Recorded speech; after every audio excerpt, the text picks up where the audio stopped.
Capston one finger తో touch చేస్తే revolution మొదలైనట్టే. మంత్రి కొండా సురేఖపై వేటు తప్పదా?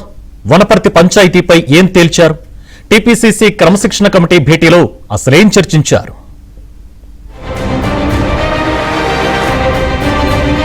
పార్టీలో అసమ్మతుల విషయంలో ప్రస్తుత పరిణామాలపై టీపీసీసీ క్రమశిక్షణ కమిటీ సమావేశం అయింది. సుస్మిత వ్యాఖ్యలపై కొండా సురేఖ రాసిన లేఖపైనే ప్రధానంగా చర్చించారు. సీఎం రేవంత్ పై సుస్మిత అనుచిత వ్యాఖ్యలు చేసినట్లు గుర్తించామని క్రమశిక్షణ కమిటీ చైర్మన్ మల్లు రవి తెలిపారు. కొండా సురేఖ స్పందనపై మరోసారి సమావేశం అయ్యి చర్చించి నిర్ణయం తీసుకుంటామన్నారు. మేము ఈరోజే ఒక తుది నిర్ణయం తీసుకోకుండా అందరిచ్చినటువంటి కంప్లైంట్స్ ని మళ్ళీ సమగ్రంగా మళ్ళీ ఒకసారి డిసిప్లినరీ కమిటీ మీటింగ్ పెట్టి దాని మీద నిర్ణయం తీసుకోవాలనుకున్నాం.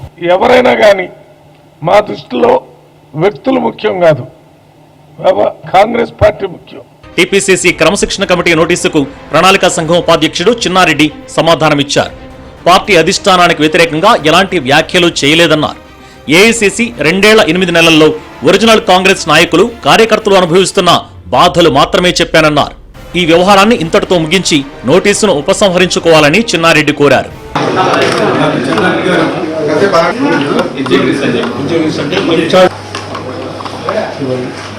మరోవైపు మంత్రివర్గం నుంచి సురేఖను తప్పించే యోచనలో అధిష్టానం ఉందని, కఠిన నిర్ణయంతోనే పార్టీ లైన్ తప్పుతున్న ఇతర నేతలకు సంకేతాలు ఇవ్వాలనే ఆలోచనలో కాంగ్రెస్ హైకమాండ్ ఉన్నట్టు సమాచారం.